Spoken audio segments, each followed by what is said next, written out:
Usapang prank gone wrong naman tayo ngayong araw mga ka-RSP Prof P. Pero bago yan ay panoorin muna natin ito.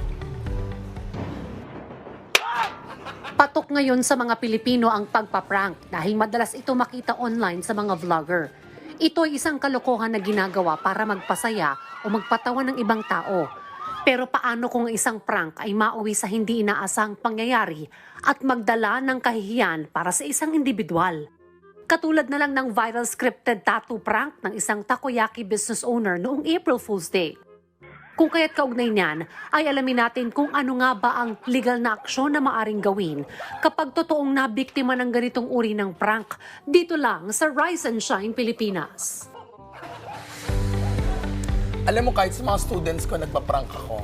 After discussion, number 1. Tapos after nun, hindi naman pala matutuloy ang quiz. It's a prank. At, pero hindi na natin kung kasama, kaya feeling ko naman hindi. Kasi hindi mo malala yun.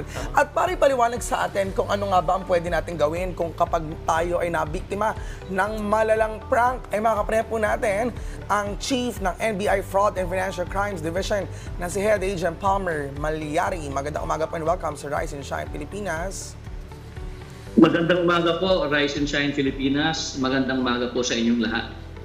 Yes sir, good morning. This is Patrick po sir. Ano po ba yung karapatan ng isang individual kapag siya nga ay nabiktima ng mali o hindi ka nais-nais na prank?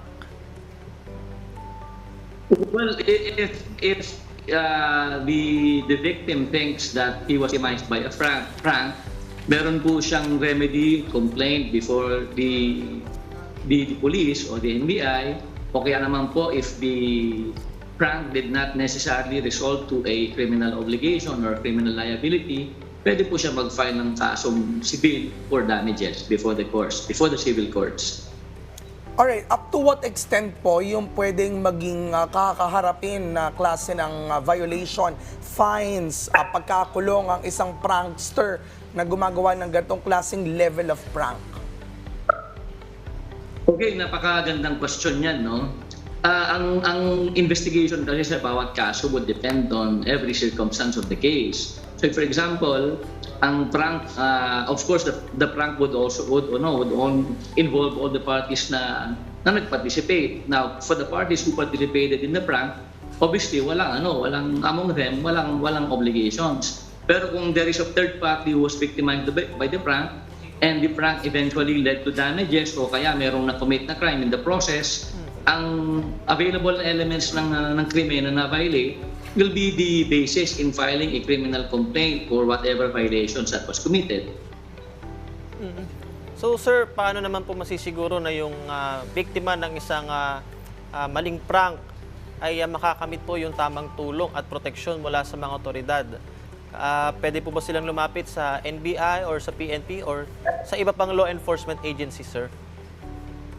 Opo, pwedeng-pwede po.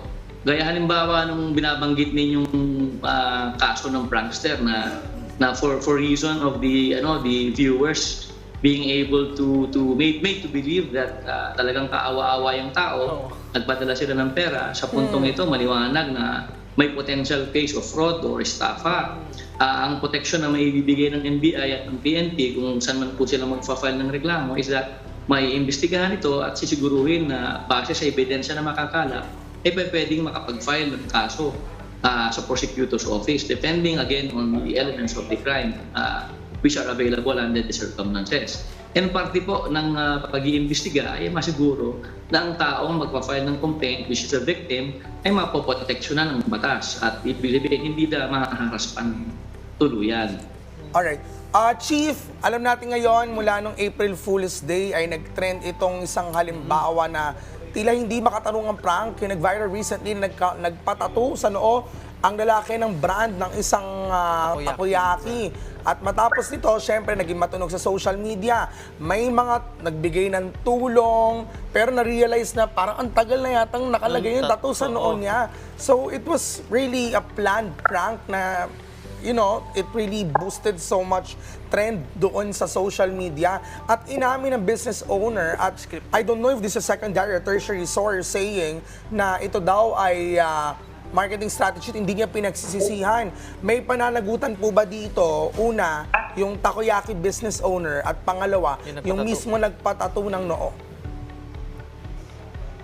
Okay, as I was saying, lahat ng parties na nag-participate sa prank, obviously if they are aware that yung actual na script i-perform, among themselves probably there might be criminal liability or obligations. Pero sa mga third parties na na-victimize ng prank, for example, gaya ng binabanggit ko kanina, if the public was made to believe na yung economic condition of financial status ng na-biktima, kunwari, yun ang patato sa ulo ay nakakaawa, and for that reason, padala sila ng pera.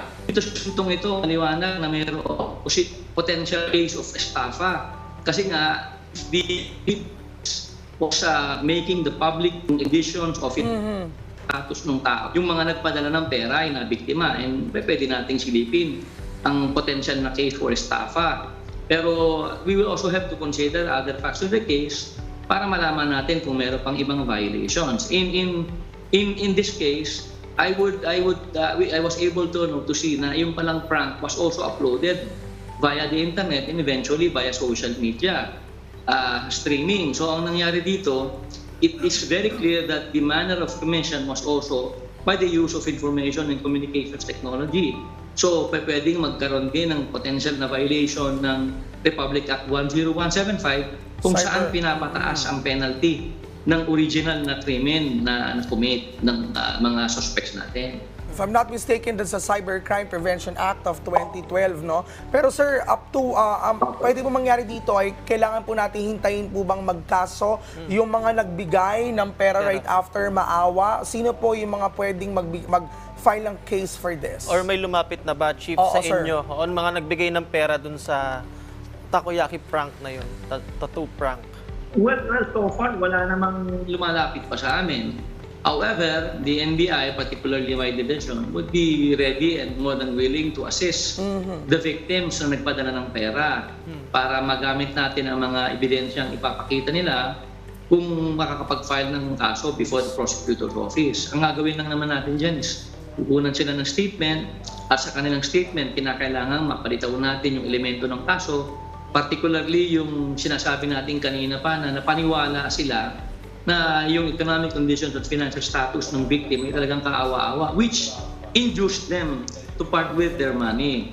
Yung pagpapadala ng pera, yung dokumento na magpapakita na nakapagpadala talaga sila ng pera will be used in us recommending for the prosecution of the suspects, potentially for estafa and RA 10175 and other possible violations.